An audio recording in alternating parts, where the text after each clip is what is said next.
2026 সালের বিশ্বকাপে আর্জেন্টিনার গোলকিপার হিসেবে কারা থাকবেন তা নিয়ে এখনই ভবিষ্যৎবাণী করা কঠিন। তবে বর্তমান ফর্ম এবং ভবিষ্যতের সম্ভাবনার ভিত্তিতে কিছু নাম আলোচনা করা যেতেই পারে। এখানে 3 জন গোলরক্ষকের বর্তমান ক্লাবের পরিসংখ্যানের উপর ভিত্তি করে একটি সম্ভাব্য চিত্র তুলে ধরা হলো।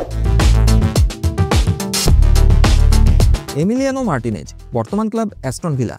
এমিলিয়ানো মার্টিনেজ, যিনি দিবু নামে বেশি পরিচিত, আর্জেন্টিনার বর্তমান 1 নম্বর গোলরক্ষক এবং বিশ্ব চ্যাম্পিয়ন দলের এক অবিচ্ছেদ্য অংশ। অ্যাস্টন ভিলায় তার পারফরমেন্স বরাবরই দুর্দান্ত। প্রিমিয়ার লিগে তিনি নিয়মিতভাবে গুরুত্বপূর্ণ সেভ করে থাকেন এবং তার নেতৃত্ব গুণ প্রশ্নাতীত। 2026 সাল নাগাদ তার বয়স হবে প্রায় 34, যা একজন গোলরক্ষকের জন্য সেরা সময় হিসেবে বিবেচিত হতে পারে। তার অভিজ্ঞতা, পেনাল্টি ঠেকানোর অসাধারণ ক্ষমতা এবং রক্ষণ সুসংগঠিত করার দক্ষতা তাকে আরও একটি বিশ্বকাপে আর্জেন্টিনার গোল পোস্টের নিচে অপ্রতিরোধ্য করে তুলতে পারে। জেরেনিমো রুলি, বর্তমান ক্লাব মার্সেই। জেরেনিমো রুলি, যিনি বর্তমানে মার্সেইতে খেলছেন, একজন অভিজ্ঞ এবং নির্ভরযোগ্য গোলরক্ষক। তিনি এর আগেও আর্জেন্টিনার দলে সুযোগ পেয়েছেন এবং তার সক্ষমতা প্রমাণ করেছেন। রুলির রিফ্লেক্স এবং 1-on-1 পরিস্থিতিতে তার দক্ষতা অসাধারণ। ফরাসি লিগে মার্সেইর হয়ে তিনি নিয়মিত খেলছেন এবং তার পারফরমেন্স স্থিতিশীল। 2026 সালে তার বয়স হবে প্রায় 32, যা তাকে মার্টিনেজের যোগ্য প্রতিদ্বন্দ্বী করে তুলতে পারে।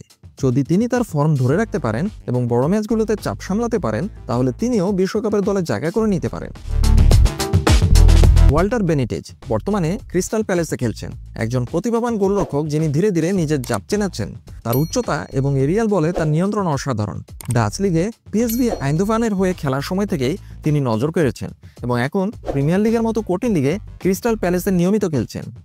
2026 সালে তার বয়স হবে 33-এর কাছাকাছি, যা তার জন্য একটি উপযুক্ত সময়। বেনিটেজ তার শর্ট স্টপিং ক্ষমতা এবং বল ডিস্ট্রিবিউশনের জন্য সুপরিচিত।